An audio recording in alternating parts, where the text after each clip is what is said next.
Got a penalty flag down. Skip pass sets up Gabord, and it's time to pluck a chicken. Walden. Score another one here. Right on cue, he goes upstairs. Levine with some speed. Levine fakes a pass. Levine all the way is going to fire and score. Up top, Druin. He wants a shot, and he's got it! Wow! But a good one-handed scoop up. Roy, and then he lights the lamp. Lowers that left shoulder and fires up the Cougar fans. Look at this. Nice play. Fake shot by Drunzik, and then he drills it on his way to the ground. Chase. Extra feed. Shot, score, game over.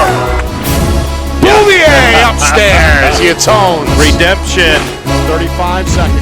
Collins is open. The Bouncing shot is going to win the game for Portsmouth.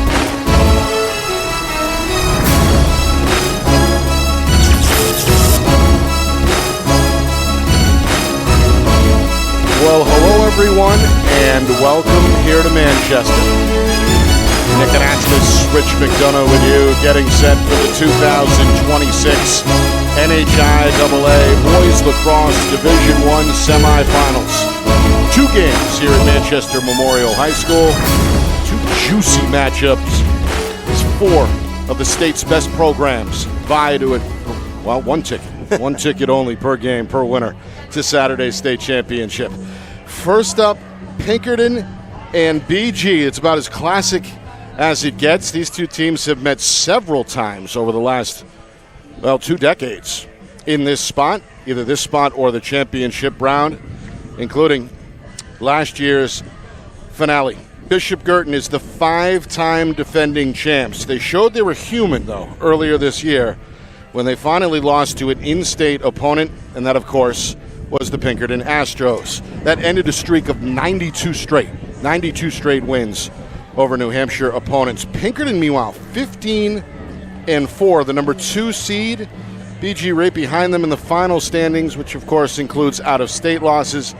They're 14-5. Something's got to give in the rematch. The first time around, that regular season meeting was a thriller. Injuries on both sides. This one's certainly hard to predict, but we know it's going to be fun. Absolutely, and Pinkerton, Nick, is the last team to win the title, that being 2019, interrupted, yes, by a COVID year. And these 2 teams, they circle each other on the calendar. We all do. We got to call that game, and as we all know, it was an instant classic for us. Yeah. Great lacrosse. BG had a chance to win it with about 2 ticks left, just missed the cage. Oh, excuse me, didn't miss. Owen made an insane save to rip off Tyler McLeod's bid there. But these guys know each other, Nick, and I will tell you, there's no revenge at issue, right? It's business now. You hack your way into the tournament, and you try to punch your ticket for Saturday, as you said, Nick. Both teams rolled in the quarterfinals. BG a 14-6 win over Londonderry, while Pinkerton down Merrimack 17-3. Some names to watch for. NCAA talent on both sides of the rosters, and injuries as well. Not expected to see some key guys tonight for both teams. Well, key among them is Cam Hayden for Bishop Guertin. Electric player. He's been missing for weeks. He was missing that first night, along with his teammate Owen King, who was hurt. And Owen King, Cam has been getting in the rotation again, but Owen King, he's still sidelined. That's brutal. But what I was hoping for as a lacrosse coach, a lacrosse parent, and a player forever is that they'd play themselves into the next layer of rhythm, and they're doing so with McGarry picking up pieces and Redfern doing the same thing. This team for Pinkerton Astros, they're so well coached. I mean, they've been together. They know each other. A lot of these kids know each other from Tomahawks. They know how to overrun injuries. Blaska's hurt, and it's next man up mentality, and these 2 teams are about the best in the business at that mentality, Nick. So I look for good things both sides of the ball. The officials clearing the field, and we're just about set for the player introductions. A hot, humid day here in the Queen City. Temperature at about 87 degrees. A little bit of a breeze, though, and the fan bases for both squads have turned out. BG making the short drive up Route 3 from Nashua. They've brought their students with them. They're in green and gold behind the Cardinal bench. And red and white to our left here in the stands, representing the Pinkerton Astros. Folks continuing to file in. First of two Division I semifinals. Bedford will take on Exeter later on tonight. All right, Rich, a couple of keys both ways. What are areas to watch for tonight that could be the difference? First thing we look at when we have evenly matched teams are specialists, right? Face-off battle is huge. You got a freshman in Rourke who's having himself a heck of a year. I mean, he's playing like all-stater even in his first couple of weeks. And you and I were pretty astonished by just how good he is. And Hugh Rourke, you know, he wears number 25. Keep an eye on him. On the other side of the ball, you know, you've got Dylan Stingle. When we got to see him, he's got a quick, fast clamp. What he really has, Nick, is once he gets a clamp, his exit speed, if he gets control, lights out, roadrunner quality, and that is huge. And then, Nick, all season long, we've been treated to goaltending battle after goaltending battle. Two excellent ones. BG has Jonah Feliciano, who's really come into his own. And then we saw a gem for the ages when, my goodness, Owen Perkins went off that night. I think he had 17 saves, including, two-thirds of them were just lights-out stellar saves. That's what we look for in close games. But then it's physicality and endurance, especially in the heat, since you named it, Nick. And lucky us, we don't have to be in the booth. We're out here on the promenade. So should be a wonderful matchup, Nick. Excuse me. Down on the sideline for Pinkerton, second-year head man Marty Ogier. He was a longtime assistant, of course, in the program, hired prior to being promoted a couple of seasons back. And still a young gun. Sons were standouts here. Yeah. Right. Big lacrosse family with Pinkerton. And then Brian Cameron took the job from longtime head coach Chris Cameron, his father. They're bidding not just for a win tonight, but ultimately what would be a sixth straight Division I championship, a state record, and the 15th in program history. And you and I got to discuss it with our fans and our audience out there and our parents who are around us. Yeah, it stinks when you lose a 92-game streak, but that's not what we're playing for. That's like thundercloud sometimes over your head. Their job, and they always come, you know, it seems like year after year they're wearing green instead of white, right? That's because they play some really tough out-of-state teams, and it factors into the quality wins and such as we go through. They're programmed to get to this weekend and then advance beyond. That's all they care about, but it's still a good story for us. All right, let's send things down to the field for the national anthem. The New Hampshire Tomahawks promote the highest level of club lacrosse, not just in the state, but in the country. For over 20 years, 95% of New Hampshire All-Americans have been Tomahawks. Looking to get recruited? Their directors help each athlete find the right college fit through individual guidance, strong relationships, and consistent communication with college coaches. The Tomahawks prepare players to compete at the highest level, providing access to the best regional and national tournaments for maximum exposure. More than 1,000 alumni have gone on to compete at the collegiate level, including the ACC, Big Ten, Big East, Ivy, Patriot, NESCAC, NE10, and more. At the New Hampshire Tomahawks, players train with the same coaches and teammates, building elite skill, chemistry, leadership, and confidence. Every session combines high-level, position-specific instruction for all positions. The New Hampshire Tomahawks offer year-round training camps and leagues for ages 3 to 18 with spring, summer, and fall elite teams. So play with the best. The New Hampshire Tomahawks, showcase and development for college lacrosse. Our broadcast today, as it always is brought to you by Beals Insurance Agency, with locations now in both Bedford and Londonderry. Whether you need home, auto, or business insurance, Beals Insurance will get you both the price and quality coverage that's right for you. Just call 603-471-9999 or visit BealsInsurance.com to request a free quote and start saving money today. Again, that's BealsInsurance.com.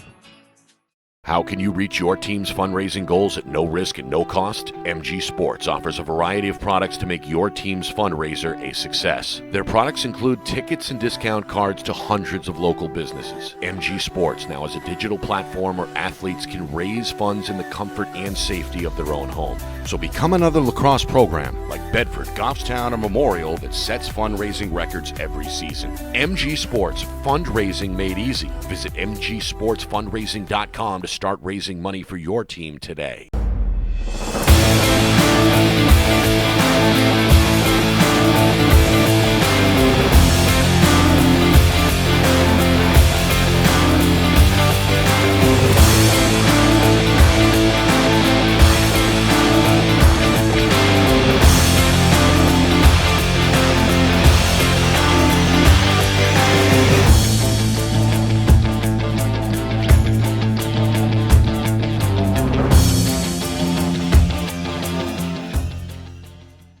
Hampshire Tomahawks promote the highest level of club lacrosse, not just in the state, but in the country. For over 20 years, 95% of New Hampshire All-Americans have been Tomahawks. Looking to get recruited? Their directors help each athlete find the right college fit through individual guidance, strong relationships, and consistent communication with college coaches. The New Hampshire Tomahawks offer year-round training camps and leagues for ages 3 to 18, and spring, summer, and fall elite teams. So play with the best. The New Hampshire Tomahawks, showcase and development for college lacrosse.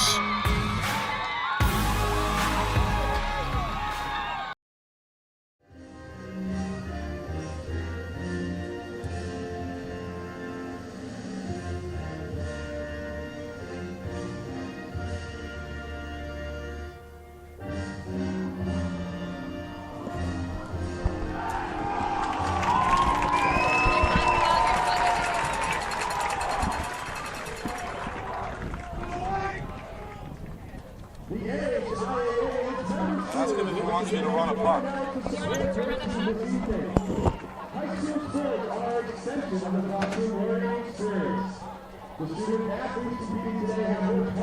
No, we said just unplug and plug in the video.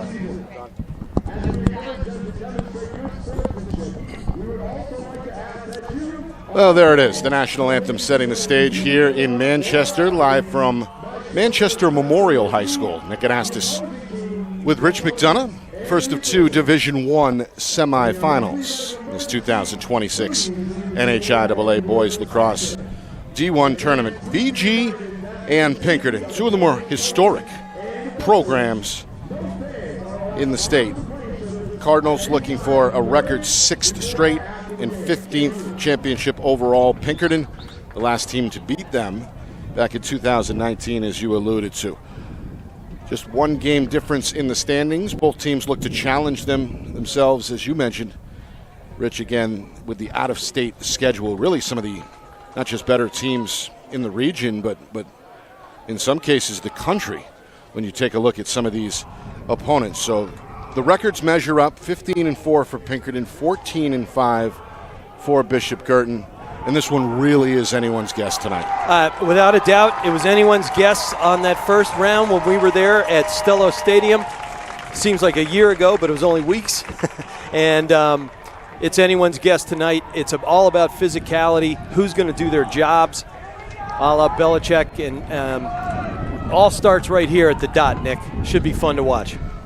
The senior Dylan Stingle in white for Pinkerton, going up against the freshman Hugh Rourke, wearing the green and gold for BG. Stingle's got the inside track, trying to juggle on the move, picks it up, avoids a hit, and gets the pass off to secure the opening faceoff. And you saw that exit speed there. Ground ball speed, but you can see why he runs a lot of those exits all by himself out and into settled offense. The clear is complete. It's the long pole junior Nate Smith still with it. And he's fast too. Up top, touch for Ryan Hughes. He's going full speed here near side. He's got two men on his tail. Back up top. Spin move. Shot. That offering ends up low. Pinkerton will keep it here. A good move there from Matt Gormady, one of the players to watch tonight, the veteran senior for Pinkerton. Without a doubt, he had 5 goals in the quarterfinals. There is a beautiful check, courtesy of a really good player, Tom Clancy, who's developed over the course of the year. We've watched him. Yeah, sophomore. Good play here. Going to help out on the clear along the near sideline in front of his head coach. Lower in the shoulder. Gormady hacking away defensively. Long pass, gets home. Gormady is so physical. Speaking of physical, here comes Dunsmore. That's JP Dunsmore, the senior. Lots of DNA for both teams, right? Yeah. Brothers, fathers, sons, coaches, you name it, refs. Yep. Speaking of officials, 3 on the field today. Sean Murphy, Howard Bethke, Tyler Leeds, 3 of the best. And James Pressure's in the on the bench, doing the bench work. Crowd continuing to grow. BG on their opening possession. Going to get a shot here from the sophomore Jack Redfern. A bouncer ends up wide, but will stay with the Cardinals. Opening 2 minutes here in Manchester. First of 2 semifinals tonight from this field.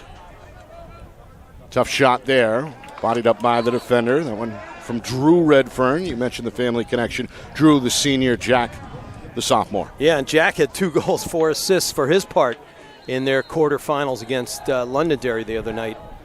developing player. Well, Hudson Schmidt going to trigger the restart behind the cage. Sean McGarry, two of the veteran seniors, and here's really a player to watch, Cam Hayden, who turns it over. Pass taken away. Good read defensively by Tyler Pernardi, sophomore, but then BG takes it right back. Jack Redfern with room. Pass high over the head of his target, McGarry, who has to scramble. That ball out of bounds. So some helter-skelter here, some action between the 30s. They're clearly pumped up. I expected that all the way. And you can see with the speed with which they are throwing. I mean, the ball is moving at shooting speed for many teams, Nick. It's impressive. Near side, Jackson Farrell, a little shimmer to get across midfield and complete the clear. Second trip on attack for Pinkerton, nearly 3 minutes in here, first quarter. Astros hoping to strike first. Crowd continuing to build here. Good to see, nearing capacity. Uh-oh, that's going to get a flag. No. Nope. I'm surprised. Hunter Duaney, he was not equal pressure right there. It was Ryson Mishu, did an impressive somersault there. Got right back up, the junior. Amazing he hung on to that. Unfazed. That upset some of the Astro fans here in the crowd. Try a two-man game up top with Farrell. Back for Tyler Berry, senior. What are we seeing here defensively from the Cardinals? Well, they're excellent in settled defense. Their short stick midfielders are top shelf. They got four of them who can go all day, and Hunter Duaney's been playing at an All-American level all season. He didn't get that push call right there, but Pinkerton's a run-and-gun team. That's a good trail check, but it stays with the Astros. But Pinkerton, they want to get moving. They want transition. BG likes itself in settled defense, Nick. The defender is Finn Murphy, steering him left. Farrell's going to take the invitation, come back right, whip a shot. Feliciano keeps it safe. Wow, 2 5-hole lights-out saves to start the goalie playoff. Able to flop in the crease there to keep it a scoreless game. Cardinals with a quick clear. Say that 10 times fast. Right to left, we're 4 minutes in, still scoreless. Get a look at that shot from Farrell. Meanwhile, near the cage, out in front, and Hayden is shut down. Good defensive effort by Brendan Carney, who went tumbling, preventing the shot. In transition, Gormady lets it loose. That goes wide left. Boy, he had a man open on the doorstep. Can't catch the number from 120 yards away. Looked like it might be, it's Cade Johnson. But he head faked him left, pulled it wide. Pinkerton on the restart. Gormady against the bigger defender, trying to wave him off with that off arm. Andre Steinbrook is such a physical force. I expected he'd get Gormady. Meanwhile, Pernardi going to slow this thing to a walk here at midfield. Coach Ogier watching with his arms crossed. Pernardi looking to weave his way a little closer. Tommy Canaway staying with him. Now Pinkerton reverses to the far side wing. Up top, downhill. That shot is going to bounce into the net for a goal. That was Durso, I believe. Ryson Mishu, the junior, didn't get it off cleanly. Yep, as we get another look. Durso's number 6 for Bedford, same colors. Mishu, yep. That one bounces. So I takes think kind of a spin into the net to make it 1-0. He got a little trail check, which kind of altered the path or the trajectory of the ball, and certainly the pace, and that fooled up Jonah Feliciano in net. Doesn't matter, 1-0. So Mishu, emphatic on the celebration. BG comes right back, and that is how it's done. Over the shoulder. Tic-tac-toe, and then a pretty finish by Cam Hayden. The answer comes seconds later. It quiets the Astro crowd, and we are tied at 1. That took 7 seconds, Nick. Highlight stuff. What a feed, catch, release, holy cow.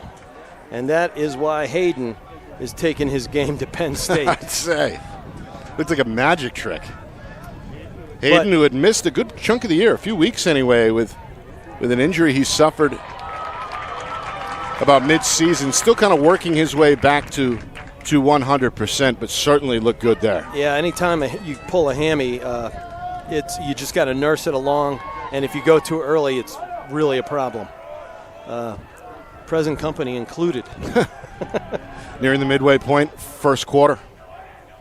Rice and Michoud got Pinkerton on the board. Cam Hayden with a quick answer for Bishop Guertin. And now the ball in the Astros court, so to speak. Here's a good move. Farrell challenged on the slide. That ball stays in. Oh, no, it did bounce out. It's going to stay with Pinkerton, though. Yeah, they were closest to the ball when it went out of bounds. That's the rule. You see Farrell colliding with the BG defender, Elijah Zeman. He's been one of their more consistent players defensively. Here's Zeman. I like the spacing for Pinkerton right now. Levi Weaver with it, trying to shield and then cycle it back up, and they're going to hit the reset button with Pernardi. And Weaver had 4 goals in the quarters as well. The team can score from anywhere. Pernardi laid out a decleater. Pinkerton keeps it. There's a flag as Farrell pulls the trigger. Ball ricochets off a player, rolls out of bounds, and it looks like a penalty is on the way against the Cardinals. You see there, Pernardi paid the price. Big hit upstairs. Leads to the game's first penalty. It's a locked minute penalty as well. It goes against looks like the Duaney. Senior Hunter Duaney, yep, one of the co-captains. One more so he look got him at right that. in the grill. Yeah, that big hit upstairs.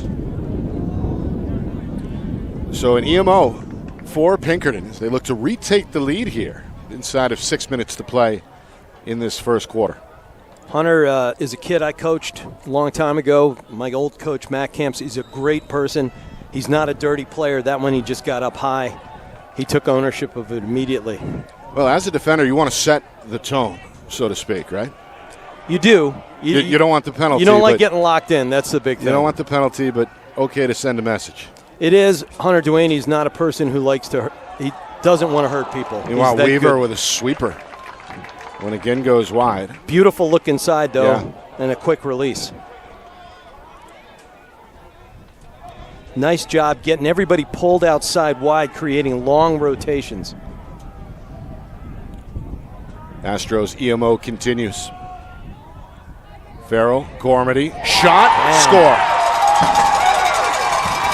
Cade Johnston, the junior, had time and space to let that one rip. 2-1 Pinkerton. And he's just camped out. Can't get that long slide, just with a rotation, not a slide. And whenever you go 10 yards, it's really problematic, to say the least. And with an accurate, hard left shot right there, there's no chance for Feliciano in the cage. That shot had some sizzle. It got the Astro fans off their feet.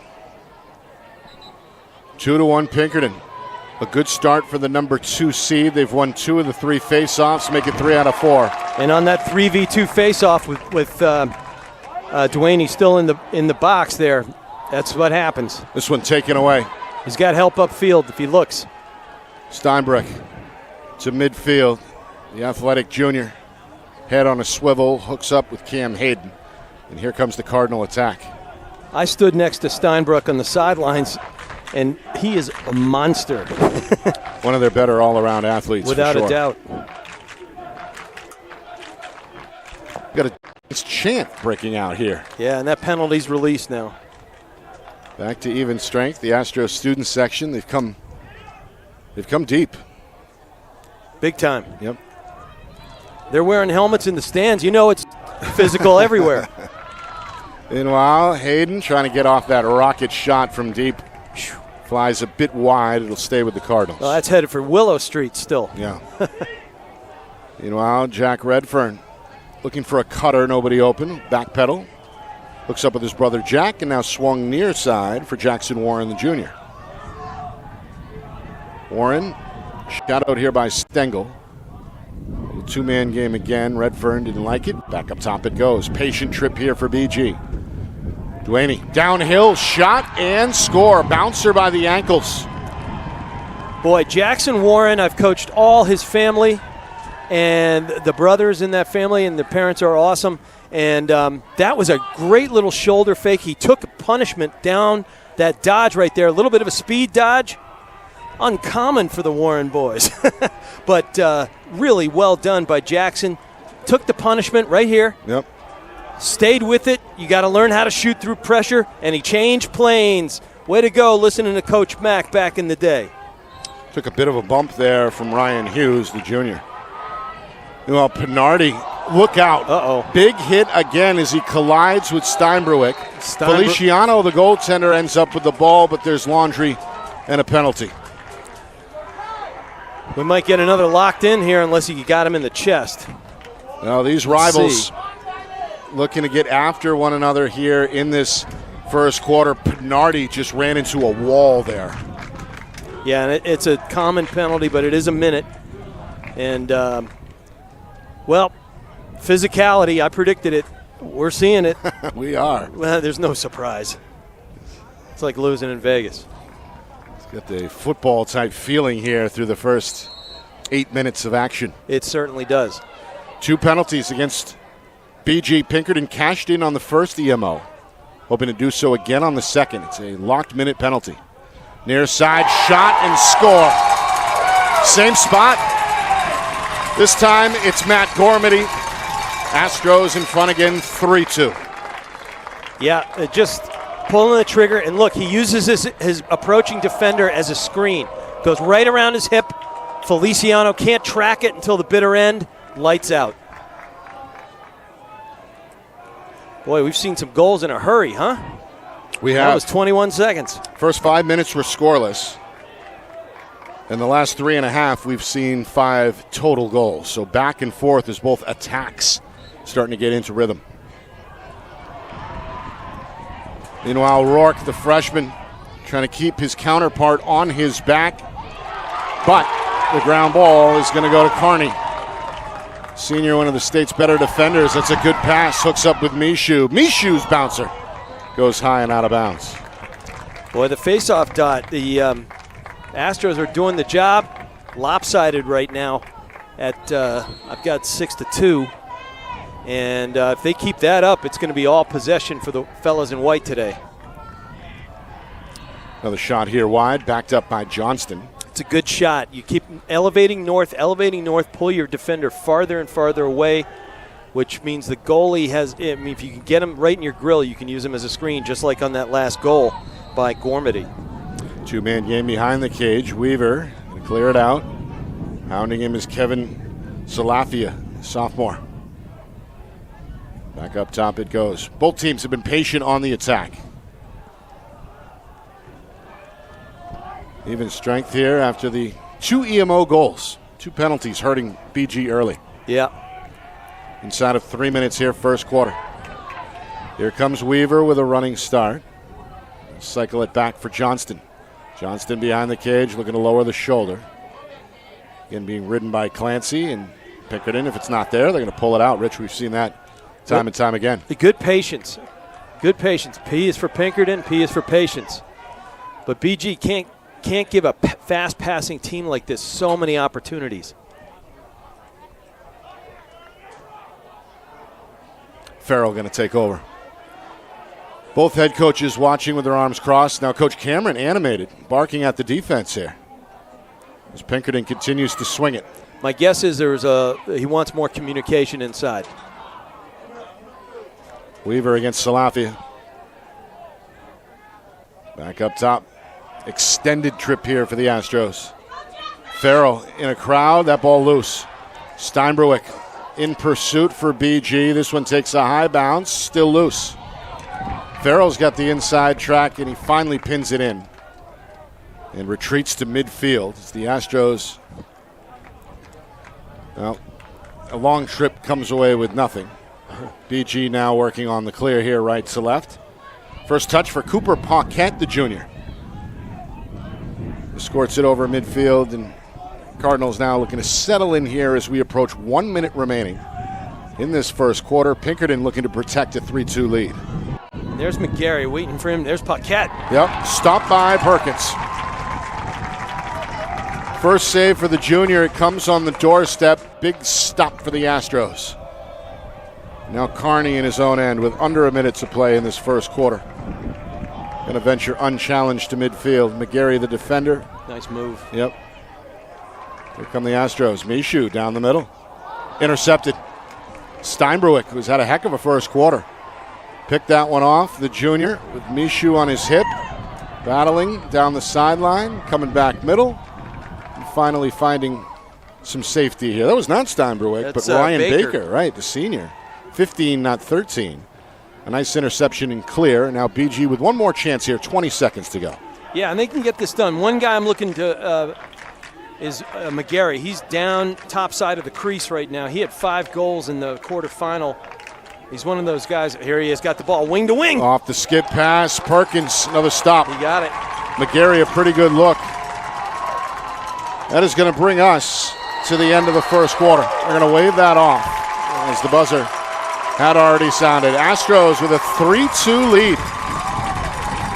Shots fired here in semifinal number 1. The defending champs look to respond when we come back. Second quarter next. You are watching the 2026 NHIAA Boys Lacrosse Division I semifinals right here on Friday Night Lights, New Hampshire, broadcasting in conjunction with the NFHS Network.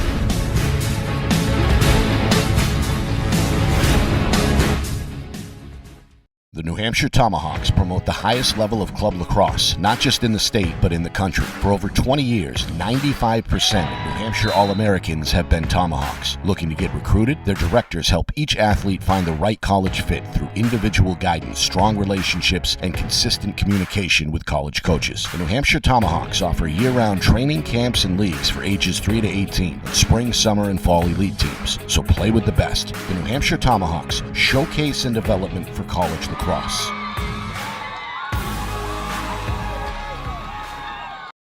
Our broadcast today, as it always is brought to you by Beals Insurance Agency, with locations now in both Bedford and Londonderry. Whether you need home, auto, or business insurance, Beals Insurance will get you both the price and quality coverage that's right for you. Just call 603-471-9999 or visit BealsInsurance.com to request a free quote and start saving money today. Again, that's BealsInsurance.com.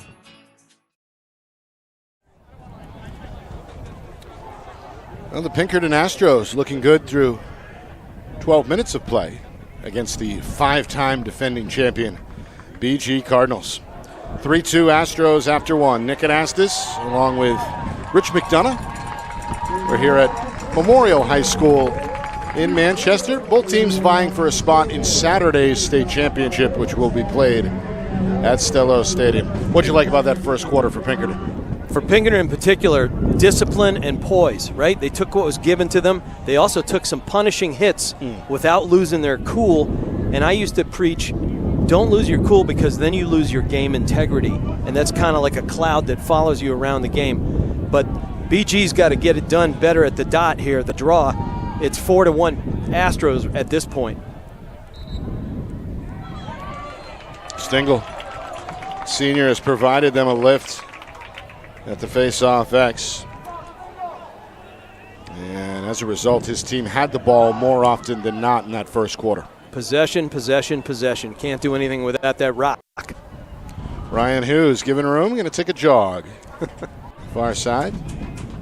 You mentioned off air, you like the discipline of the Pinkerton attack. In that absolutely. You know, they're built for speed. They're born to run, if you will.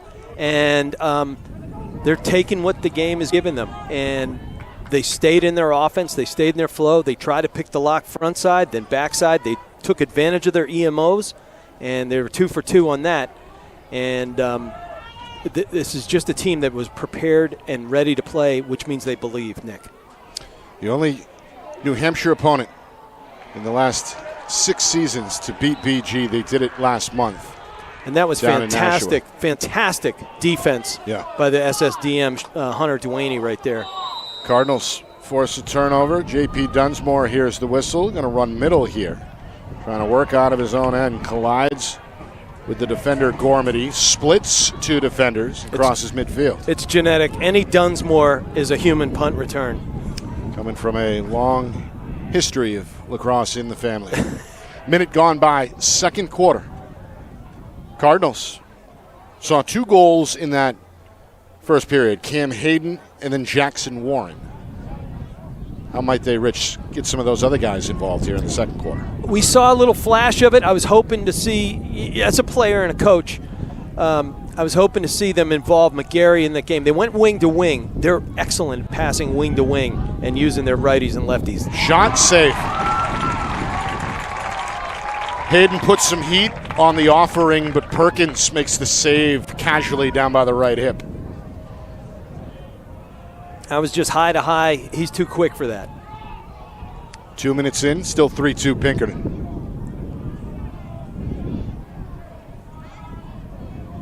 A little cat and mouse on that far side as the Astros look to get their pieces in place. It'll be Gormity against Steinbruick.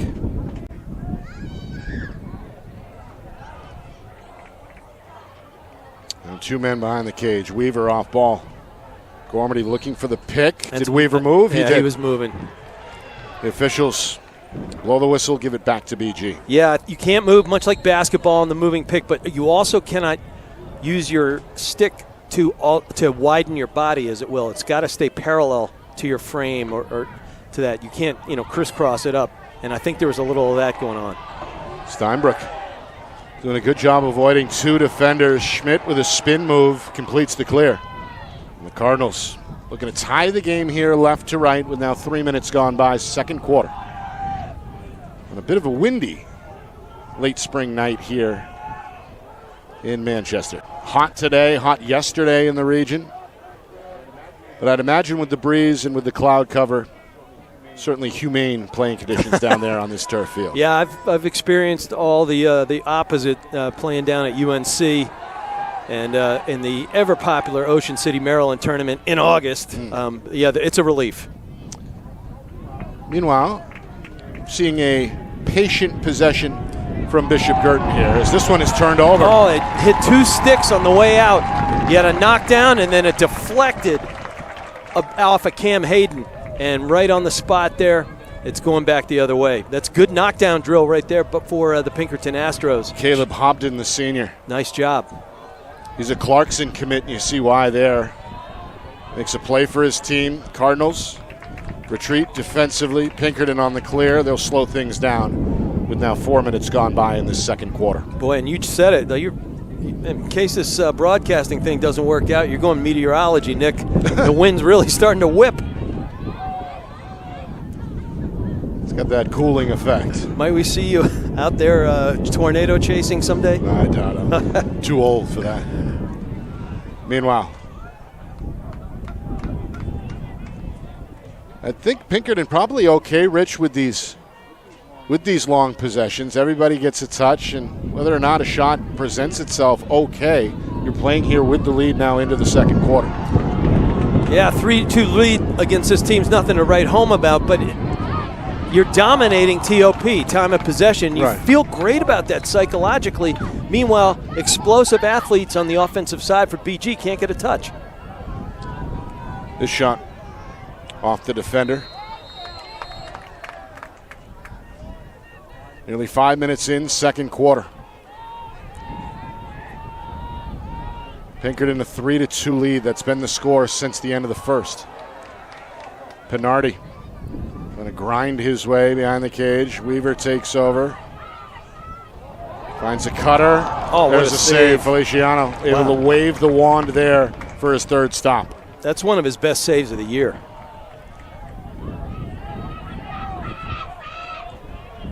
Ground ball, though, keeps it at this end as Pinkerton resets.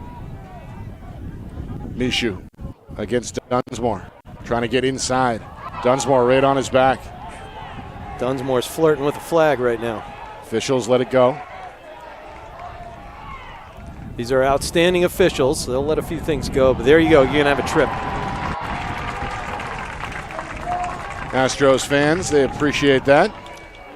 Third BG penalty potentially on the way. And this is one where you've had a long possession already. You can just pound it. Wow! Farrell. Shot, score. The bench gets a kick out of that one. It beats Feliciano low. Pinkerton with a 4-2 lead.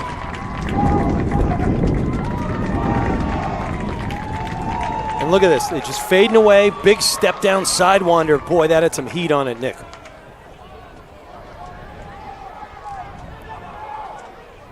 Get a look at that one. What do they call that? Low to low? I mean, that was kind of a midpoint release, lower below his hip a bit. But he's still, because he got it out to the side, he had all that torque like an overhand shot. It comes at the midway point through this second quarter. Interference. Rourke had to win one somehow, some way, and he got one. It's been the senior Stingle for Pinkerton who's gotten the better of this matchup against the freshman so far.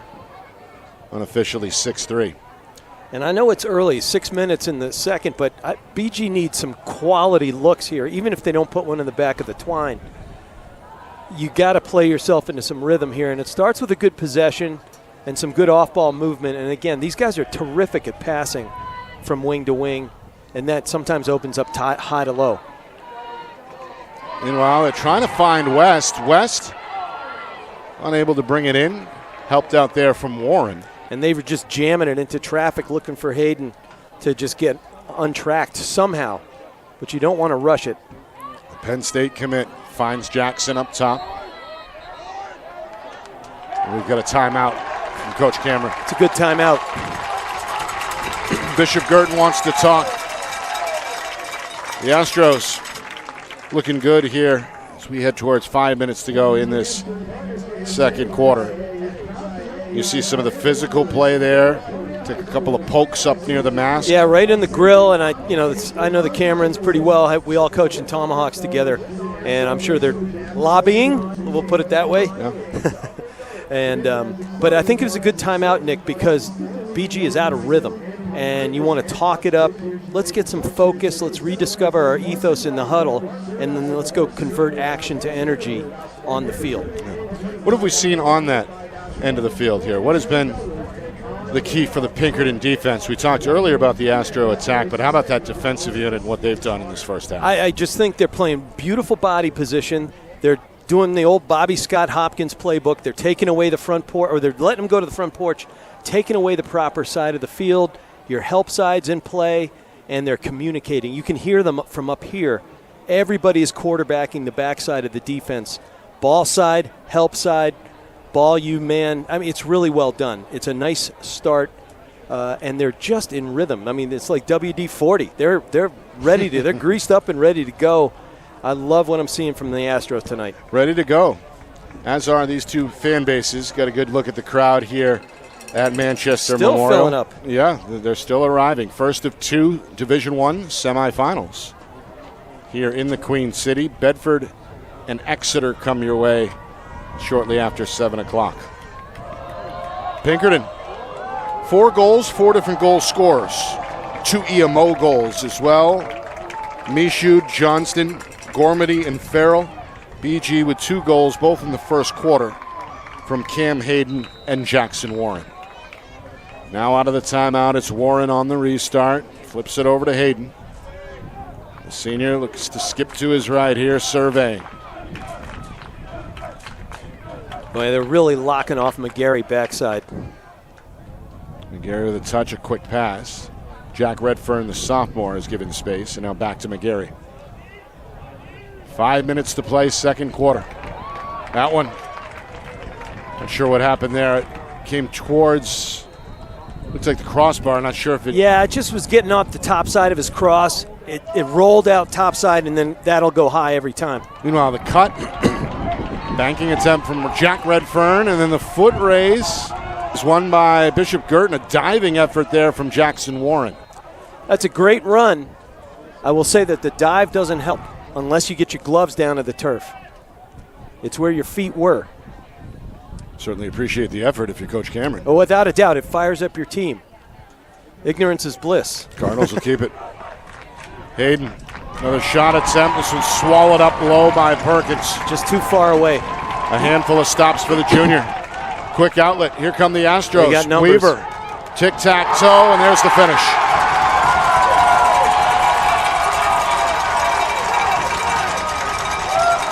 Second goal for the senior Matt Gormady. And the lead continuing to grow for Pinkerton. It's 5-2.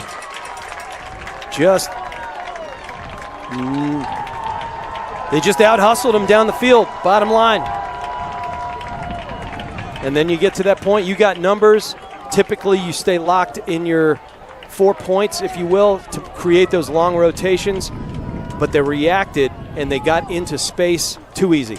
Bench fired up. That includes the injured junior defender, Brady Blaska, who was at the head of that Pinkerton bench cheering on his team. Wow. Meanwhile, another quick answer from BG. This time it's the freshman, the Fogo, Hugh Rourke. Wins at X, goes down the alley, and has a quick answer.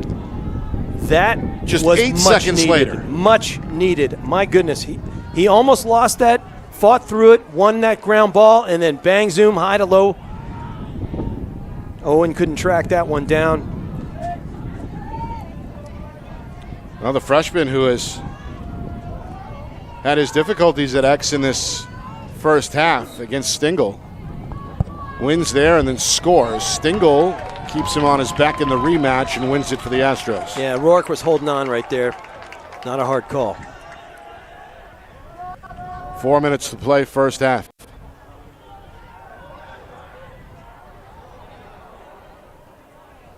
Weaver going to lower that shoulder, back to the cage, spins right, and the bouncer, submarine-style release, ends up wide. Yeah, submarine because he had a heck of a toe drag to get underneath and top side of the island right there. Beautiful move. If he does it again, he'll connect. 5-3 Pinkerton. Winner goes to Saturday's state championship. These two teams have met several times over the last 20 or so years in big spots, semifinals, championship games. You mentioned a lot of the players know each other. It's been a physical first half as expected in the latest chapter of this rivalry. Without a doubt, yeah. A lot of them play tomahawks together. And, they're comrades, but it all goes away when you change colors. Yeah. Seen some big hits. Great trail check right there from Clancy. Yep, results in a turnover. Clancy, quick restart, long outlet, can't hook up with the intended target. Nate Berry, the freshman, couldn't quite reel it in overhead, and then Weaver makes them pay. You have the turnover at midfield, and a few seconds later, the Wolf is at the door. As Weaver dunks that one home to make it 6-3 Pinkerton. Yeah, look, they just keep going right down the slot and camped out on the doorstep. Nobody within reach of him, and no chance for Jonah Feliciano in the cage. And any mistake tonight that BG is making, Pinkerton is really making them pay, Nick. Two EMO goals, right? Two EMO goals in that first quarter. And then read my mail. Off the turnover there, they cash in transition. Whistle, timeout Pinkerton. They get the possession. Great timeout. Win the face-off. Win the ground ball. Coach, and all over it. Good timeout from Coach Ogier. Of course, in his second year as head coach, longtime program assistant. He's been in some big spots lacrosse-wise as well, and he's got to be pleased with the way his team has responded. Why wouldn't in you this be? First half. I mean, they're at a whole different level visually and athletically than when we saw them at Stellos just a couple of weeks back.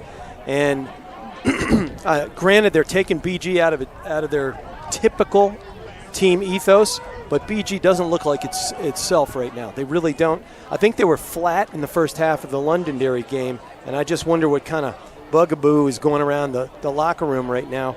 Yeah, they missed some pieces, some injuries, but by now you've played your way into whatever your next level is. They've got to have one of those epic Cameron halftime chats. They do miss Owen King, though, I'd imagine. Oh, yeah. The senior, the NCAA commit, who has been such a big part of this championship DNA over the last few seasons, lost earlier this year with a leg injury, not expected back. So his absence certainly a challenge for Bishop Guertin over the last really month plus. Yeah, without a doubt. And I saw him, I talked to him briefly, and he's bummed. He's headed to Lemoyne, good D1 school, great D2 school, but they're developing.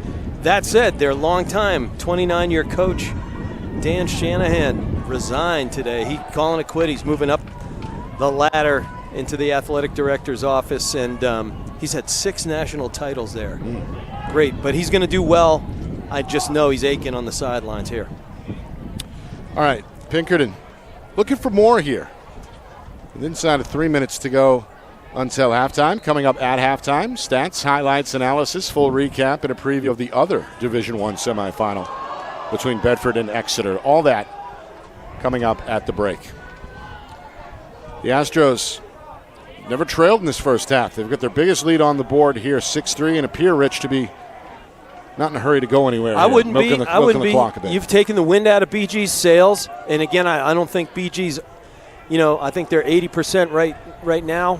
Just as a team animus type of thing, but take a long possession here. I mean, a 4-goal lead in this kind of game with your goalie as hot as he is, that's very difficult. You mentioned Perkins, got a handful of saves. Some of them are the highlight variety. Always are. Meanwhile, Pinardi going to duel one-on-one here with Dunsmore. Flips it over to Farrell. Farrell is double-teamed. Finds Gormady on the cut. Bouncer goes off the post. Loose ball. Shot. Score. How about Cade Johnston, the junior, in the right place at the right time on that weak side wing? It's a rebound goal to make it 7-3 Astros. Yeah, they call it finding the crumbs in other sports. He found the loaf of bread with that one. Here we go, big shot, Rockets. That one goes up into the air, bang.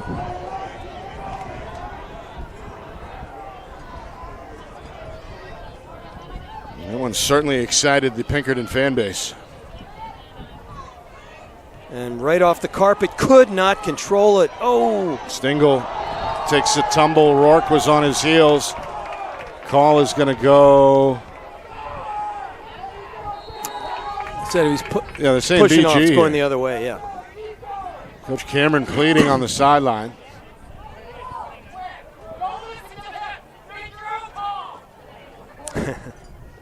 As the conversation continues between the officials and the Cardinal bench, they are going to give this to Pinkerton. A little confusion down there with the officials. Yep. Or it may have just been me. There are plenty of officials in the stand saying make your own call, but this ref crew, they are going to make their own call. They've been around forever, and, some of the best. I saw James O'Reilly, who's one of the senior referees in New Hampshire, and Brewster Academy guy, and he taught me my reffing chops, Nick. He's a great guy. Yeah, I'd imagine there's a lot of folks from around the lacrosse community on hand here tonight. Without a doubt. We saw my old friend Roger Howe in the crowd earlier. Good old Roger. Yep. We see Coach Brian O'Reilly, the current athletic director at Pinkerton. Right. He brought 12 championships to the program over the course of the 90s and 2000s, 2010s. Legacy. In fact, it was a Coach O'Reilly coached team that last beat BG in the tournament. That was the 2019 state championship. Yeah, and you had interference away from the ball. That's what it looked like they called initially. Now they're sorting it out. Coach Ogier, I think, wants a timeout. He certainly wants an answer to some questions. Yeah, he's got arms raised. He's going to get what he wanted. So I'm trying to decipher from 120 yards away. He felt like he called a timeout before that sequence. Right. Wow. We'll see what happens. 36 seconds. We do have a timeout on the field with Pinkerton out in front 7-3. He's calling a magnificent game, whether structurally, spiritually, motivationally, and he's getting the timeouts perfectly called as well. Just a masterful performance from the sidelines so far, and coach to coach. I admire it. Well, Pinkerton, they got on the board first. Rice and Michoud, about midway through that first quarter, made it 1-0. And then just 7 seconds later, we saw a highlight-style finish from Cam Hayden off the face-off over the shoulder to tie the game at 1. Pinkerton responded with an EMO goal. Cade Johnston made it 2-1. Jackson Warren made it 2-2. The BG Jr. checked in late in that first quarter, and then Matt Gormady takes advantage of a second Cardinal penalty, second EMO goal for Pinkerton. Astros led 3-2 after 1. Then 6 minutes into this second quarter, more defensive-oriented lacrosse, no scores until back-to-back goals from Jackson Farrell, a second from Gormady. Put Pinkerton out in front 5-3. Hugh Rourke goes coast-to-coast off the face-off for BG to make it 5-3. And then the last two have also been scored by Pinkerton. Levi Weaver and a second from Johnston. Meanwhile, after the clear, we get a timeout from the Cardinals. Both head coaches have now used both their timeouts here in this first half. This one comes with just inside of 20 seconds to play until halftime. So that previous timeout, I was trying to figure that out. They were still figuring it out. What I think was Pinkerton really wanted to set up its ride instead of a quick restart, and they got their TO. Dead ball. Here's head coach Brian Cameron. Of course, he was an All-American standout not too long ago here at Bishop Guertin. Went on to play major NCAA lacrosse at both North Carolina and Rutgers. Played pro lacrosse as well. Toronto Rock. Up in Canada. And then last year came home to take over for his father. That's Chris Cameron in the foreground, who's got more championship rings than anybody, 13 for the Cardinals as a head coach. One more last year as the assistant. Of course, BG overall looking for their sixth straight state championship, which would be the longest run in NHIAA history. Well, Cameron's, coaching legacy, but, I like to say this, we're not drinking buddies or anything, but Chris Cameron changed New Hampshire lacrosse with his work, his acumen, his Lehigh experience, and the way he just pursues teaching people this game, and he's done a lot for our game. Step down, bouncer. Goes wide. Yeah, there's some lacrosse royalty on this sideline. We mentioned Coach O'Reilly, the AD, the former head coach at Pinkerton. As this ball sounded, he's standing behind the scorer's table. He likes what he sees. His program is out in front, 7-3. Coach Ogier has got the Astros humming through 24 minutes. Adjustment time for the defending champs, down 4 at halftime. Coming up, stats, highlights, analysis, full recap, plus a preview of Bedford and Exeter, the other semifinal, which comes your way later tonight. 7-3 Pinkerton. You are watching the 2026 NHIAA Boys Lacrosse Division I semifinals. Here on Friday Night Lights, New Hampshire, we're broadcasting in conjunction with the NFHS Network.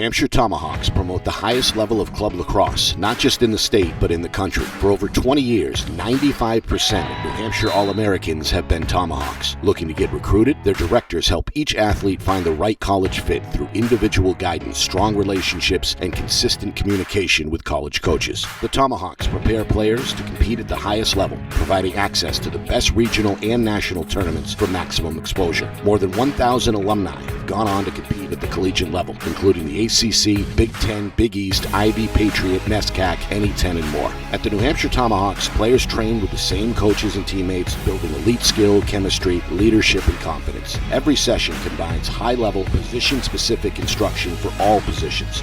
The New Hampshire Tomahawks offer year-round training camps and leagues for ages 3 to 18 with spring, summer, and fall elite teams. So play with the best. The New Hampshire Tomahawks, showcase and development for college lacrosse.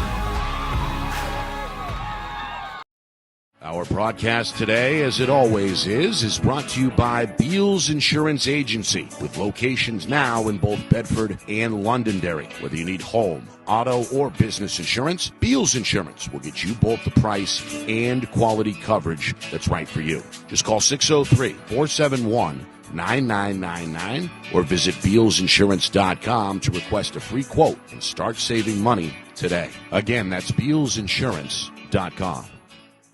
How can you reach your team's fundraising goals at no risk and no cost? MG Sports offers a variety of products to make your team's fundraiser a success. Their products include tickets and discount cards to hundreds of local businesses. MG Sports now has a digital platform where athletes can raise funds in the comfort and safety of their own home. So become another lacrosse program like Bedford, Goffstown, or Memorial that sets fundraising records every season. MG Sports, fundraising made easy. Visit mgsportsfundraising.com to start raising money for your team today.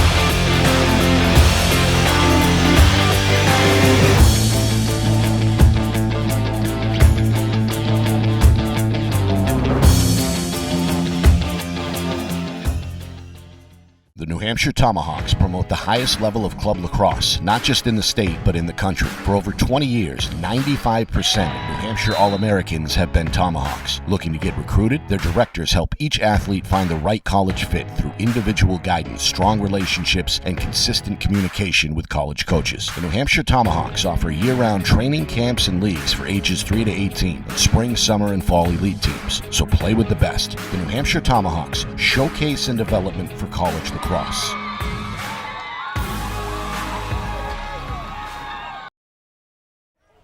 Pinkerton leading defending champion Bishop Guertin by a score of 7-3 as we get set for this third quarter. Nick Anastas along with Rich McDonough.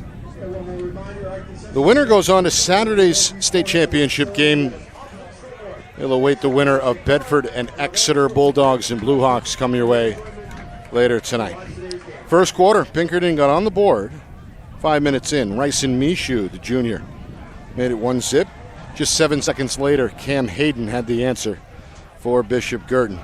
Astros jumped back in front on an EMO, took advantage of both BG penalties in that first quarter. Johnson, his first goal made it 2-1. Jackson Warren evened the score with inside of 4 minutes to go in that first quarter for Bishop Guertin. And then, as I mentioned, that second penalty bit the Cardinals as well. Matt Gormity cashed in 3-2 Astros after one. And then Farrell, Gormity again stretched the lead to 5-2. Hugh Rourke, the Fogo, the freshman Fogo for BG. Pretty coast-to-coast finish, made it 5-3. The last two goals go the Astros' way. Senior Levi Weaver, and then a second from Johnston on a rebound inside of 2 minutes remaining. So 7-3, that is where we are, Rich. BG going to have to do it from behind if they want to keep their quest alive for a record sixth straight state championship. And they certainly have the capability, all the weapons, but they got to have the ball. It was 8-4 face-offs in the first half for the Astros. Chalk another one up right out of the gate on a violation. Dylan Stingle has been key at X for the Astros. And I think we're going to see BG turn up the defensive intensity. Puff, right on cue. Here goes McLeod. Tyler McLeod, one of the senior co-captains, in a foot race here at midfield, trying to stay in bounds. He can't. Nudged out by the second defender, Gormity, who threw a shoulder his way. Yeah, trying to do too much, but I understand what's going on here. He was kind of invisible in that first half. We're normally calling number 17 every other play, and he's trying to make something happen. And his team was fired up. I was watching them on the side. Oh, boy. Speaking of fired up, how about the hat trick for Matt Gormity? My goodness. The Astros fans explode behind the Pinkerton bench. We've got an 8-3 lead on the board for the Astros. BG's just not set. They weren't whistle ready. Pinkerton is. Down the field they go. Dusting defenders left and right. Hard to beat Dunsmore. He beat him anyway. Wow. Lefty shot comes with 32 seconds gone by since halftime. Largest lead for Pinkerton. And I'd imagine, Rich, in-state opponent, out-state opponent, one of the bigger holes BG has been in this season, trailing by 5. Probably not since, the early 2010s. Astros looking for more here.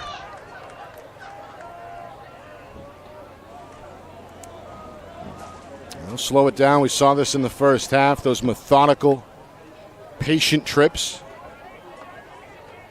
Looking to make that Cardinal defensive unit work. And it has worked so far. Here's Farrell.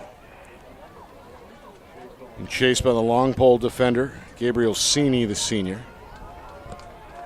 And now again, coming to a stop here is Pinardi. Coach Cameron, hands in his pockets, hoping the defense can come up with a turnover. Pinardi runs into a double team, trying to spin his way out of it. Hooks tough. up with Mishu up top, swung over to Farrell. And again, poke loose. That's going to be a push, loose ball push.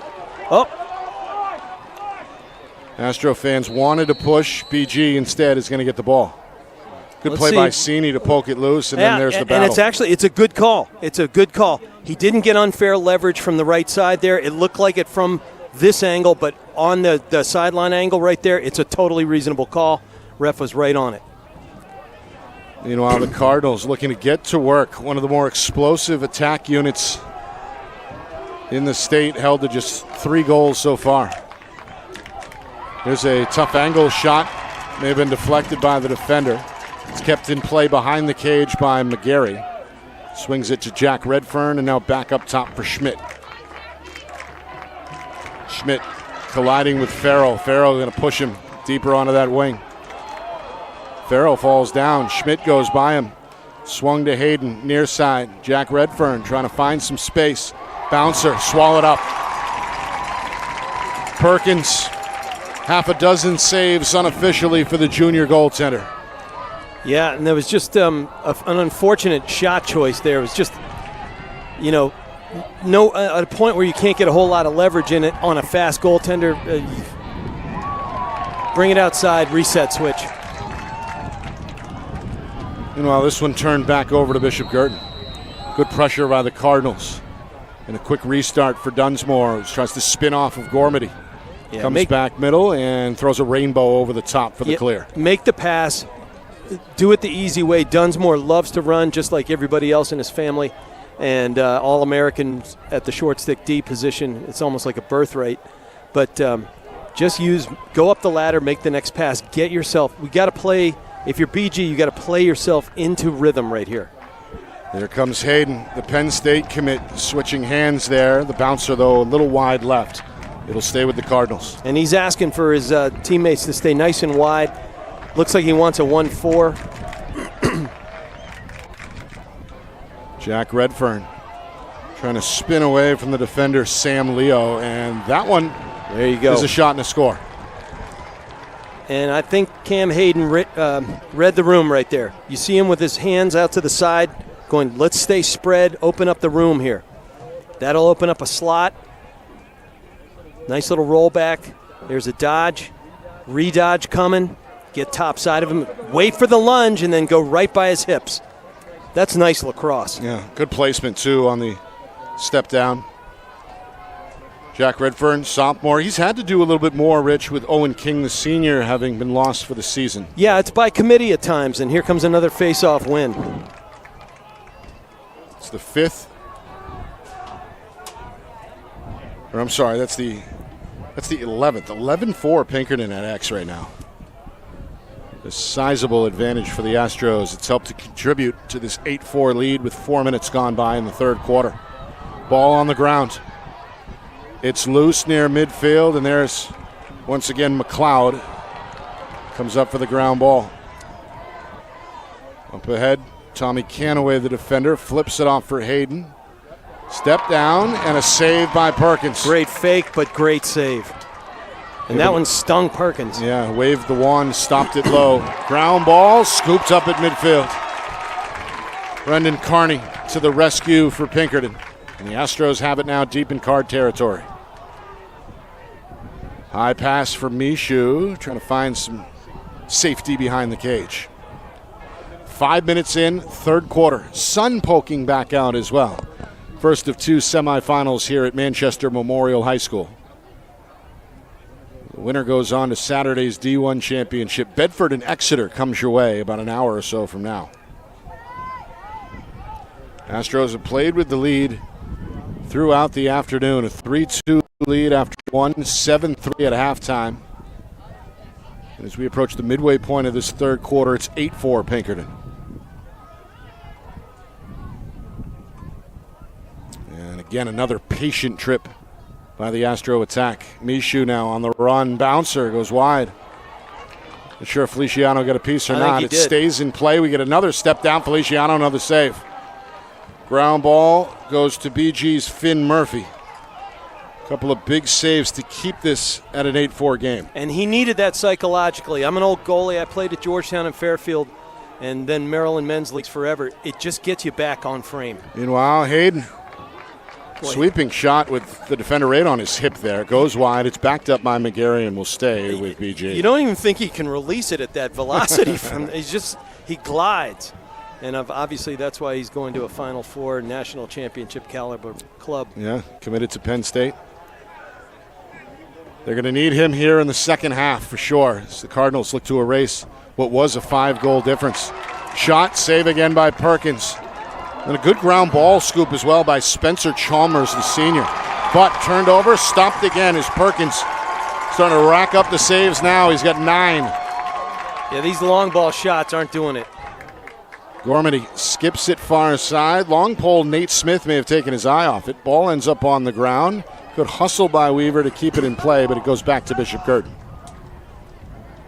Now the Cardinals look to work out of their own end here, right to left as we tick down towards 5 minutes to play third quarter. Perkins is just too good at reading the ball. His hand-eye is ridiculous.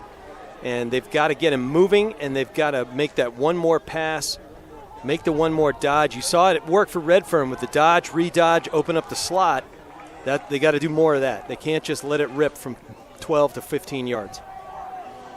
Meanwhile, Baker, the senior midi, going to join Jack Redfern behind the cage here. 2-man game developing. Redfern to his left. Got the defender Leo right on his back there. Good job defensively. Got the Astro fans fired up as BG hits the reset button.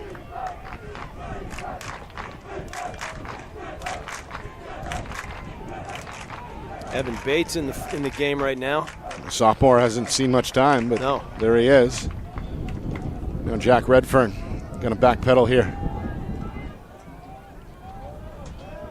Largest crowd of the day so far. Exeter and Bedford slated to take the field next. They have arrived, and so have their fans, as Perkins stops Redfern again for save number 10. Yeah, and you've just got third liners in for BG. I think Brian Cameron's sending a message. Or just trying any chemistry. Finds Gormady. Gormady's shot swallowed up. Making the save to his left is Feliciano, and we've got a good old-fashioned goaltender duel going here. Yeah, both goalies are playing very well in this period. But it'd be interesting to see how quickly we see first liners and second liners back in. Can't force it though. Look, cannot force it. This Pinkerton team is too ready. Pinardi poked it loose. Ground ball goes to the Astros, and Coach Osier is going to take a timeout. Yet another masterful timeout. 3.5 to play, third quarter. Pinkerton doubling up Bishop Guertin 8-4 in this semifinal. Nick Anastas, Rich McDonough with you. Glad you could join us. Mention the big crowd. Always fun this time of year. That's what it's all about, right? Playing lacrosse in front of as big of a crowd as you can get. It's a blast. It's a blast. And, I played night games in college, and, everybody was – the stands were full, and we knew it might be going down to maybe the post-game festivities later. But, this is just so well done, and Memorial McDonough Field, no relation, is putting on a good show. I mean, the snack bar is great. The facilities are crystal clean, and, this makes you feel good to be out in the field wearing your uniform. Student sections are awesome. Pinkerton's to our left right there. And we said earlier, they're wearing helmets. That's how tough they are. All right.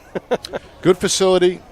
Folks in charge here, Christine, Jordan, everybody doing a great job. And this is one of the better locations, I think, statewide. Jordan for D'Onofrio does a great job for us here. And I've done a bunch of basketball games here. They're just lights out. They take care of people. And it's just a good facility. And it's kind of central, so a little bit little less migration. Right.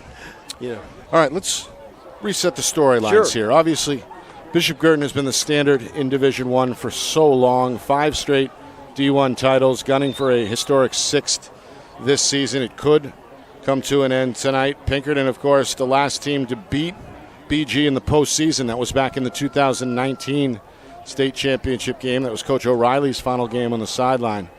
So it could be a return to the championship for Pinkerton. BG, they're going to have to do it from behind if they want to do it on Saturday for a 6th straight season. And with a hot, molten hot goalie like Owen Perkins, it is a tall order. I don't care how much firepower wearing green you have. Good timeout there by Coach, and that said, you get it below GLE, goal line extended, to start your clear. But I think it was still a darn good timeout. Better we have it than they have it. Right. Possessions have been big. They favored Pinkerton by and large, with senior Dylan Stingle providing a lift at the face-off X. Yeah, he's 11-4. Of course, a few violations there, but of course, on attack, the senior Matt Gormady, committed to Southern New Hampshire University. 3 goals today. He's really spearheaded the attack, not just in this game, but all season for Pinkerton. They're going to love him. They were ranked 20th at the beginning of the D2 season, and, in the tough NE10. It's 6 teams in the top 20, kind of excellent lacrosse in the NE10. They're going to love having him. So physical, fast, and terrific teammate. All right, 3.5 to go here, third quarter. Out of the timeout, Pinkerton looking to work left to right on the clear. And they do find a little bit of room via the near sideline from junior Ryan Hughes. Hughes going to take a trip behind the net, being chased by the defender Salafia. Yeah, just a bunch of guys who don't get a whole lot of PT in the game for Bishop Guertin right now. It's an interesting personnel shift. And we've seen this kind of spread attack for Pinkerton, looking to chew a little bit of clock, forcing the Cardinals to come out and challenge. This is the defender, Finn Murphy, doing a good job hanging with Mishu. Mishu goes down, and the flag flies. It was not Mishu, rather, but Nicholas Phelps, who was able to maintain control despite the contact. We saw 2 Bishop Guertin penalties in that first half. They both resulted in EMO goals for Pinkerton. Special teams onto the field again. And they called hold on that. It's an interesting call. As Murphy heads to the box, the sophomore doesn't look pleased. So the Astros, who led by 5 earlier in this third quarter, a chance to match that lead here if they can score their third EMO goal of the game. And they want to get into it. It's a 30-second penalty, unlike those 1 minute earlier. Want to get into it a little bit quicker. Pinardi, Farrell, shut down by McLeod. One of the better long poles in the business, just forced a turnover. Steinbrück on the ground ball across for Duaney. Duaney to his right, backdoor pass, won't get through. And they're forcing it yet again. That's about the 5th forced action. I mean, you're down, don't force it into traffic. Meanwhile, Carney the ground ball, Gormity the shot. Trail check there, may have foiled the plot. Ball is out, Farrell going to scoop it for Pinkerton. Final 100 seconds in this third quarter. Pinkerton in the driver's seat, leading 8-4. Back to even strength here. Cade Johnston, the junior, scored twice. Going to set up shop here up top. Pretty move to his right, goes back left, split dodge, shot, and score. Wait till you see the sequence of dodges. Old school face dodge coming up here into a split. Wow. And then another package down low. Here we go. Split and a face in one. Another split. Defenders run into each other. Pretty. Hat trick time for Cade Johnston. So Mishu got the party started for Pinkerton with the first goal of the game. Since then, 3 goals from Matt Gormity and 3 from Cade Johnston. The other member to check in, of course, was Levi Weaver just before halftime. So it's 9-4 Pinkerton. They match their largest lead of the game. BG does win the face-off, and they've got work to do here as we head into the final minute of this third quarter. And right here, you got a couple of physical middies in the game right now. Physical. Paquette is physical. Schmidt is physical. Going to take on the defender, Justin Howell, the senior. Near side, McGarry. Bang. Shot, score. Tough angle, didn't matter. The senior, but knocking on the door, he kicks it in there to make it 9-5. And they set up long runs out top, and then they just banged it down to McGarry, who I've been waiting to see get untracked all night long. And his defenders just got crisscrossed, fouled up inside when they rotated under and over.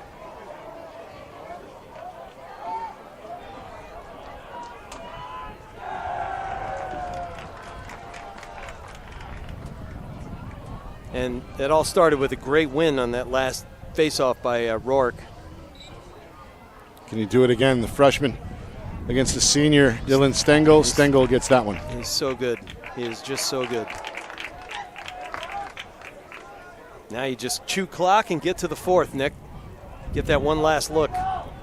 Go with about 15 seconds or so. This is Michoud, unchallenged for the moment by the defender, Sini. Now Sini will close the gap. Michoud going to show you that speed. Here he comes. Fires on the run. Shot sent back, I believe, by one of the defenders.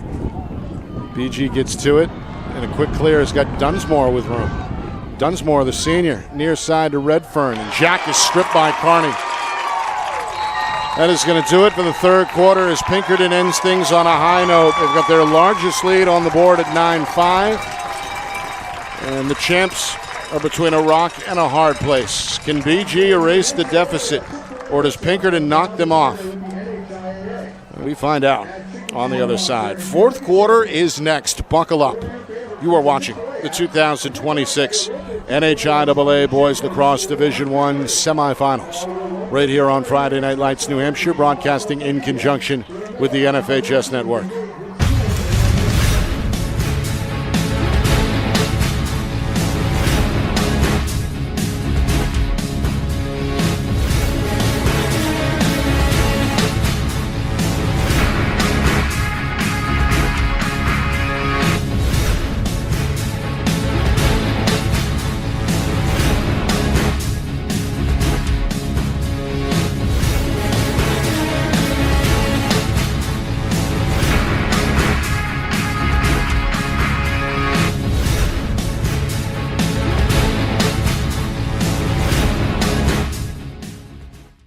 New Hampshire Tomahawks promote the highest level of club lacrosse, not just in the state, but in the country. For over 20 years, 95% of New Hampshire Hampshire All-Americans have been Tomahawks. Looking to get recruited? Their directors help each athlete find the right college fit through individual guidance, strong relationships, and consistent communication with college coaches. The New Hampshire Tomahawks offer year-round training camps and leagues for ages 3 to 18, and spring, summer, and fall elite teams. So play with the best. The New Hampshire Tomahawks, showcase and development for college lacrosse.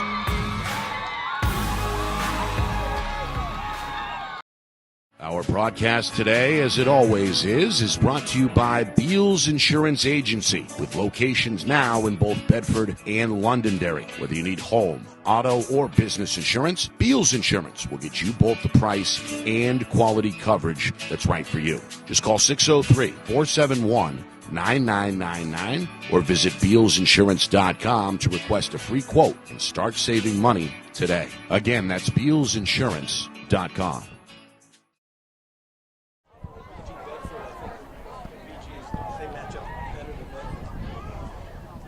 9-5 is the Pinkerton lead as we head to the fourth quarter. Bishop Guertin in some trouble as the champs in their bid for a historic 6th straight Division I title on the line here. Nick Anastas along with Rich McDonough and a few thousand here at Manchester Memorial High School. First of 2 Division I semifinals from the Queen City. Pinkerton, they've never trailed tonight. In fact, their lead has continued to grow. Led 3-2 after one, 7-3 at the break, scored 2 EMO goals in that first half. And they've gotten unofficially at least 10 saves from junior goaltender Owen Perkins. So Pinkerton, the number 2 seed, in a good spot right now with 12 minutes to go in regulation. Bishop Guertin, though, does get the face-off win. And the Cardinals' attack looks to get to work, and there's Drew Redfern, the senior, looking to extend his career at least one more game. Able to bounce that one home. The Cardinals start the fourth quarter with a big play. 9 seconds.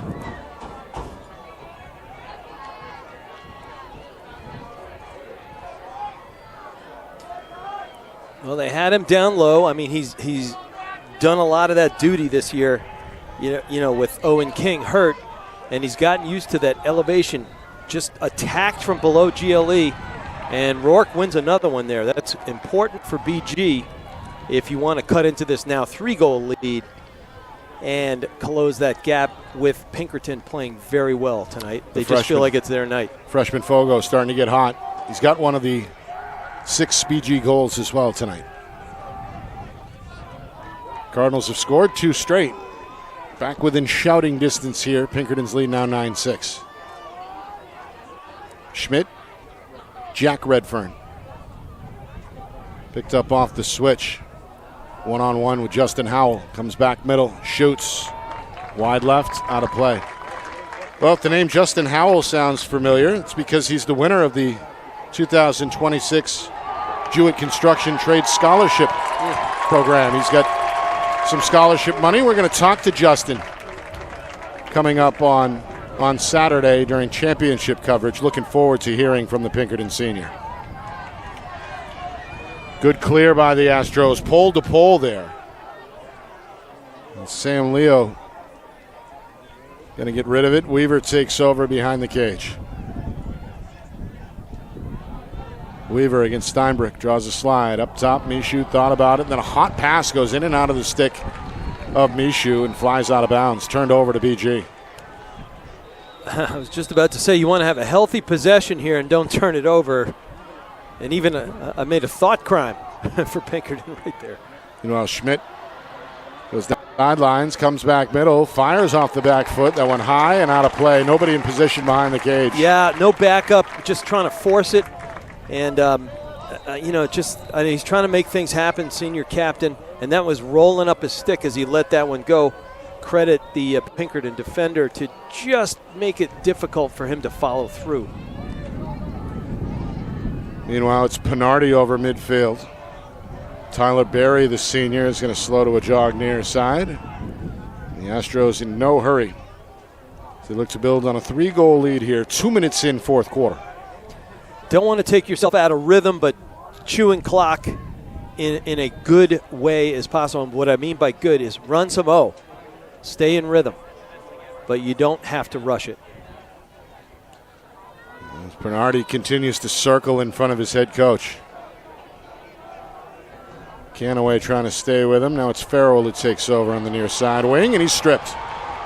Good play by Clancy. The sophomore has had a good game tonight. He's got the clear. He's going to walk the dog a bit, and he takes a foul. That's exactly what you do. You know this guy's trying to whack you from the backside. You stay right on his elbow, draw it. Drew Redfern coming downhill. That bullet goes wide left. So here comes the Pinkerton penalty. That's their first of the night, I believe, Nick. You're correct, and it comes 3 minutes into the fourth quarter. See there, Canaway getting hacked at from behind, so Farrell going to head of the box. No argument from the junior. All right, so we saw what the Astros can do on the EMO. They're 2 for 3 tonight. This is BG's first extra man opportunity. Jack Redfern plays from behind the cage, swung out now back up top. Cardinals trail 9-6, 3 minutes in fourth quarter. They love setting Hayden up on these things. Pinkerton crowd chanting defense. Low shot, stopped by Perkins. Another save for the junior. He's got 11. Cardinals, though, keep it in play. Schmidt let it sail high. Foot race is going to go to Pinkerton. And again, nobody was back in the shot. Caleb Hobden made sure he was closest to it. The senior for Pinkerton has played well tonight so far. Timeout on the field. Astros have it. They're still short-handed for a few seconds, but lead 9-6 with now 3.5 gone by in this fourth quarter. Wasn't it 9-8 in the last game? You're right. We expected it close, and I'm sure we'll see that. I'm sure BG's got one more punch. The question is, do they have enough with this amount of time left, 8:36 to go in regulation, to erase the deficit? Yeah, and a big difference between a couple weeks ago when you and I had the pleasure of calling that barn burner an instant classic was it was at BG's home turf. The fans for Pinkerton were not nearly as populated as they are tonight. They're certainly far more vocal than that crowd. Just the Pinkerton folks are far more vocal than the whole stadium was the last game. And as a player, as a coach, it really helps. You just feel the energy. And with a team that is dangerous like BG, your fans really help you, and they're doing it tonight. They're giving it up as much as the players are. Yeah, we're right on top of the Astro section here, so to speak, near the press box. There are a few BG students behind their bench, and I'd say the majority of that far side section are Cardinal affiliated as well. And I see some green down there. I see Jeff Gormady, whose son is a pretty darn good ball player. He's down below. Yeah, Matt Gormady, 3 goals tonight. Cade Johnson, 3. Those two have been key for Pinkerton. And, of course, Owen Perkins in net has been the big story with 11 saves. Well, they were chanting MVP at him earlier with that terrific save. The guys you needed to show up for Pinkerton showed up tonight. Meanwhile, there's a look at the Exeter players. They're going to face Bedford on this field coming up next. That game's slated for 7:15 Eastern, about 45 minutes or so from now. Still unfinished business here. 8.5 to go. Pinkerton leading BG 9-6, and the goaltender is on the move. He's going to roll one to his right across midfield, and there's Mishu, scoops it up on the move. I love a goalie rolly pass. I used to do that all the time. Oh boy. All right. Mishu thought about it. Instead, the pass is off target behind Weaver. Forced another turnover. Rolls out of bounds back to the Cardinals. He just ran it right to, he's blaming himself. He ran it right too close to the island where he could draw extra help from inside from the BG fellas. And Dunsmore makes the right read and pass again. Clancy the clear. Jack Redfern takes over. And the Cardinals, they're trailing by 5. They got a chance to slash it to 2 here on this trip if they can cash in. Now 4 minutes gone by fourth quarter. I think they need to slash it to 2 on this trip because Pinkerton's offense have been so patient tonight when you got a hot goalie. Schmidt one-on-one up top. Good move to his left. Spins left. Pass ends up behind the cage. Played off the bounce by the sophomore Jack Redfern. And Schmidt's forcing the issue right now. Redfern being chased by Carney, flips it back up top to McGarry, fans it to his right. Now here comes Hayden. Trying to get to his strong side. Lefty shot stopped. Another low save for Perkins. Another ground ball that goes to Pinkerton. I think it's fair to say that Perkins has watched a little bit of film on number 6.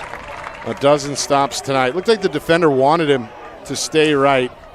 Oh, Goes definitely. left there, and then Perkins able to wave the wand below the knee. Well, what he really did was he kept his stick high, which forces him to release, not on the run, not where he wants to release from.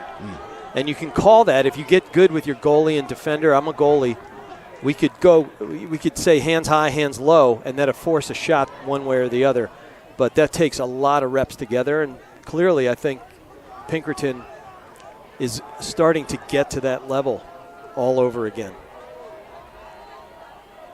Pinardi against Canaway. Farrell with room up top. Back near side for Pinardi. Again, Pinkerton in no hurry as we near the midway point of this fourth quarter. The clock starting to become a bit of a factor here in a 3-goal lead.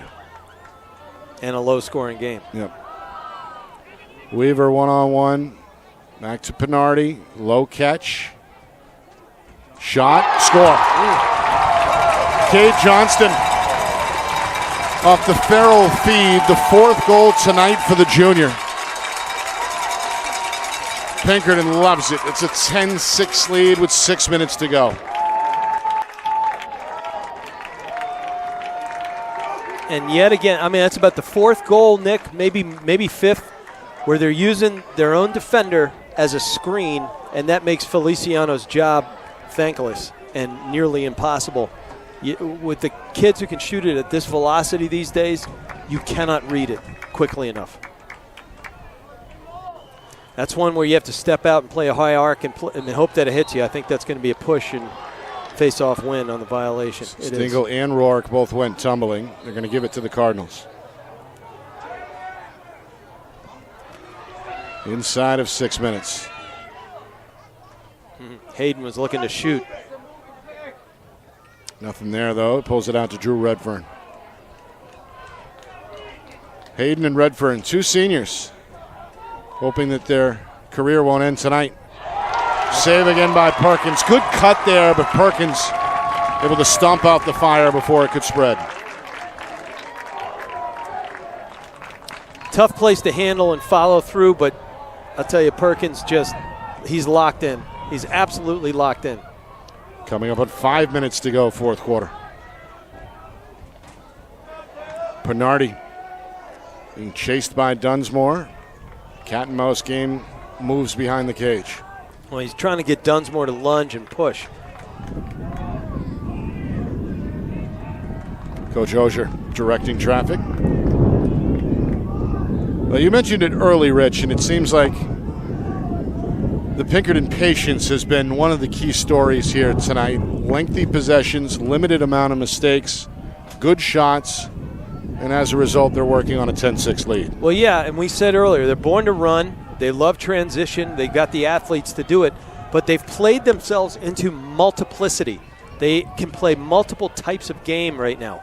Step down. Michoud left open. And that makes you deadly at tournament time because, yeah, you can take your out of one game. Okay, we answer with some patient, settled offense. We played some great out-of-state opponents, and we've learned. There's a good double. But a better. Pinardi escapes. Goaltender's out of the cage. The bouncer goes over the top and out of play. What a sequence. You double, you get it down to the carpet, and you can't get a 2-on-1 ground ball. They didn't man ball, which somebody's got to take the man, somebody's got to go get ball. And you got to communicate that. Feliciano's out of the cage again. That'll allow these guys to press out way top because Yeah, here we are at Feliciano 4 trying minutes. to face guard, I think, Pinardi. They'll go to Weaver. Pinkerton will respond by going to Weaver instead. Weaver goes behind the cage. Feliciano retreats back in net. Weaver finds the cutter. It's Pinardi, the bouncer. It's about a foot wide. And I tell you, Clancy is out of gas back there. He's been running the full perimeter. Meanwhile, the clock really starting to factor in inside of 4 minutes here. Still a 4-goal lead for the Astros. Pinkerton threatening to knock off Bishop Guertin for the second time in a month. This, of course, after BG rattled off 92 straight against in-state opponents. Matt Gormity, number 4, and he's going to celebrate with his teammates and with the crowd here. 11-6 as the Astros match their largest lead. Do I hear Dandy Don Meredith singing somewhere on Monday Night Football? Turn out the lights. I'm not going to do it. No. Not yet. Not yet. The writing is perhaps on the wall here. Gormity, who has played well, does it himself. Coming downhill, the lefty. Been a big part of the program. Pinkerton, of course, they came up just short in the championship game last year, falling to Bishop Guertin. But, well, for those players, revenge is a dish best served cold. They got the regular season win, and now on the verge of knocking out the Cardinals in the tournament. 3:20 and counting. Bishop Guertin, though, they're still going to swing. Down 5. They win the face-off. Trying to get some instant offense here from Hudson Schmidt. He comes out front and scores.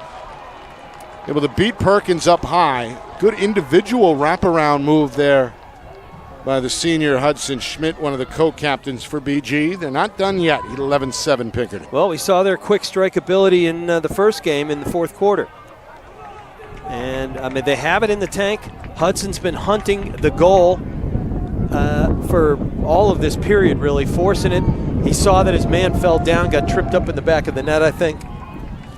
Took advantage of it. Big face-off here.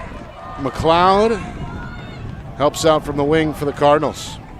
Things starting to even up a bit there at face-off X. After Pinkerton had a big lead earlier. Cardinals need every break to go their way. Jack Redfern, 2:45 to play.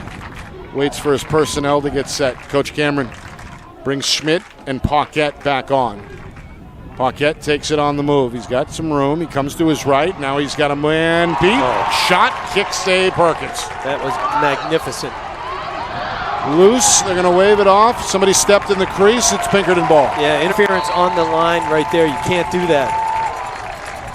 All right, the fall lets trailing mid attackman McGarry get back in the game, but nope.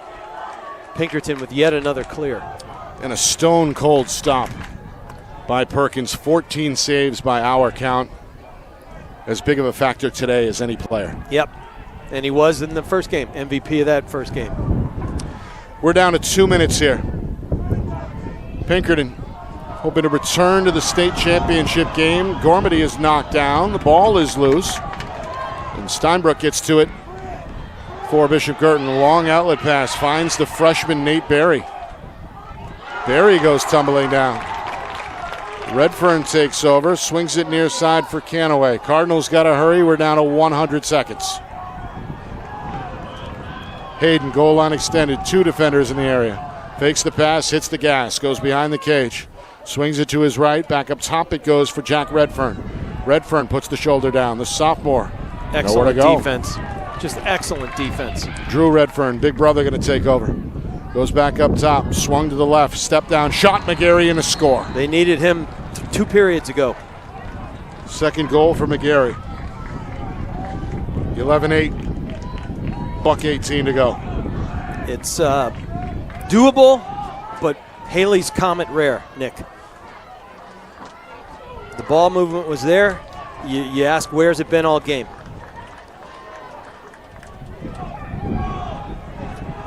And now Rourke's got to win. He just has to win any way he can. You got to get wing play here. I wouldn't bet against, well, you don't need a double pole when you got a Dunsmore on the wing.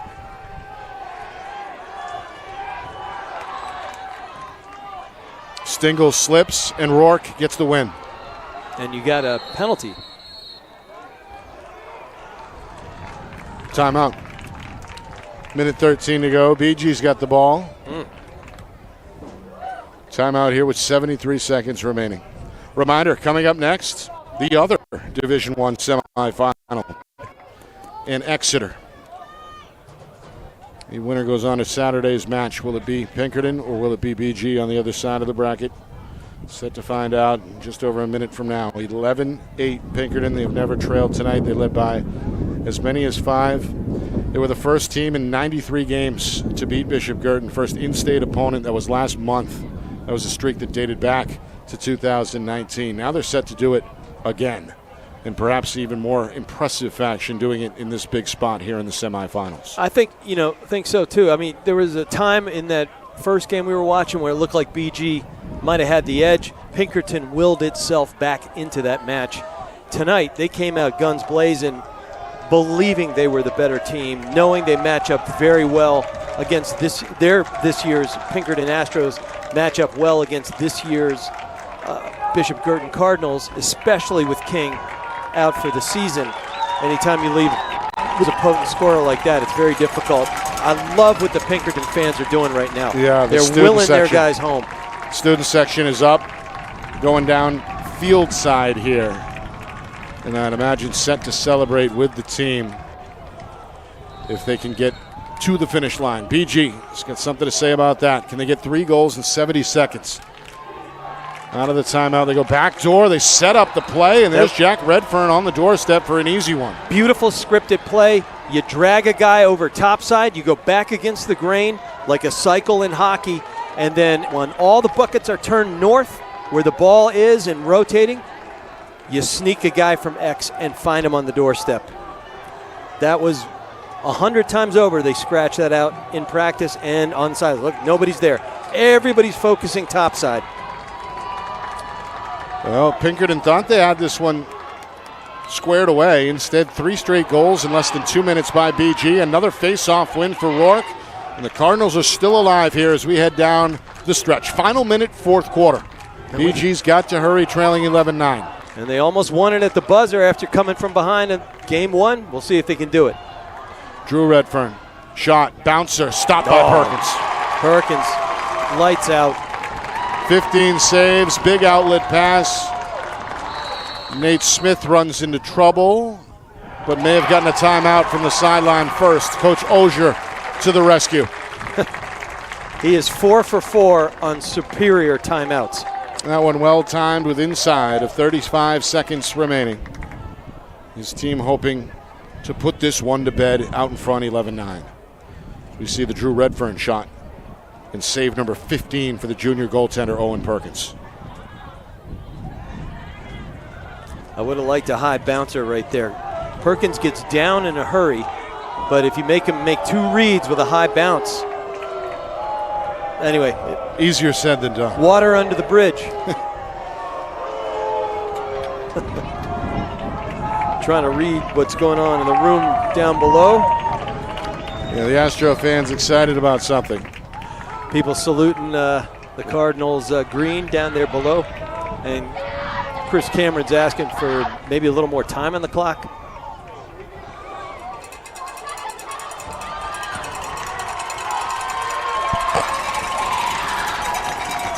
This is a long-running rivalry.